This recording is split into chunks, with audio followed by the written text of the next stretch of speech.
तो घृणा हो जाएगी विषयों से और उसी जन्म में वो भगवान को प्राप्त होगा। और दूसरा जो योग भ्रष्ट हुआ वो ऐसे पवित्र योगियों के कुल में जन्म लेगा जहां जन्म से भगवान की साधना मिलेगी और बचपन से साधना करके फिर वो अपनी साधना को पूर्ण कर लेगा। जैसे अपने लोगों का जो जन्म था ना, ऋषि कुल में जन्म हुआ। पिताजी ने कभी सिले वस्त्र नहीं पहने, कभी जूता नहीं पहने और किसान आदमी थे। और हम लोगों को बचपन से भगवान नाम सुनना, भगवत गीता सुनना, भगवत रामायण सुनना, भगवत भागवत सुनना, ये सब सौभाग्य बचपन से, जब से सुधी हुई तब से सुनने को मिलता है। बड़ा भाई शाम के बैठ के 1 घंटा रोज इस बात की चर्चा, रामायण की चर्चा, भागवत लालटेन जला करके। तो अब वो संस्कार पूर्व के 13 वर्ष की अवस्था में प्रबल हो गए तो घर से बाहर निकाल दिया। पीछे योग भ्रष्ट हो गए, साधना पूरी नहीं हुई, उसे निकाल दिया। पूरा जीवन भगवान के मार्ग में व्यतीत हो गया। तो भगवान का भजन कभी व्यर्थ नहीं जाता। जैसे श्री राजर्षि भरत जी भगवान ऋषभ देव जी के पुत्र हैं, बड़े योगी महात्मा हैं।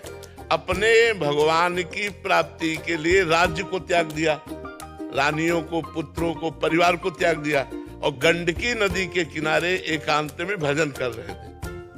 एक दिन वो गंडकी नदी में भगवान सूर्य को अर्घ दे रहे थे तो एक घटना घटी।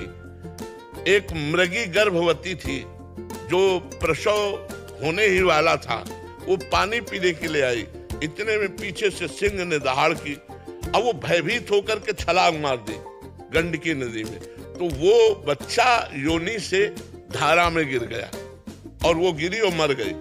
भरत जी ने दृश्य देखा, माँ तो उसकी मर गई और ये बच्चा बहता हुआ जा रहा। दौड़ पड़े, उस बच्चे को उठा के लाए। ऐसा कोई भी दयावान करेगा। अब उसे कुटी में रखा तो बड़ा दुलार करने लगे। धीरे धीरे हरी हरी दूब तोड़ के लाते, अपने गोदी में लिए रहते। अब जो ममता अपने पुत्रों में थी पूरी हिरण में हो गई। बड़ा विचित्र भाव है, बड़ा विचित्र माया का खेल है। इतनी जोर की ममता हो गई कि भगवान का भजन छूट गया और मरने का समय आया तो अंतिम समय हिरण का ही चिंतन किया। अगला जन्म हिरण का बना। फिर इतना भजन किया हिरण के शरीर में कि तीसरा जन्म ब्रह्म बोध संपन्न जड़ भरत जी के रूप में हुआ।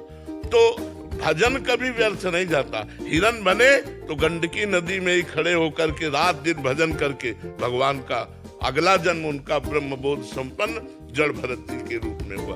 तो ऐसा नहीं कि भजन करने वाला कभी व्यर्थ हो जाएगा उसका जीवन।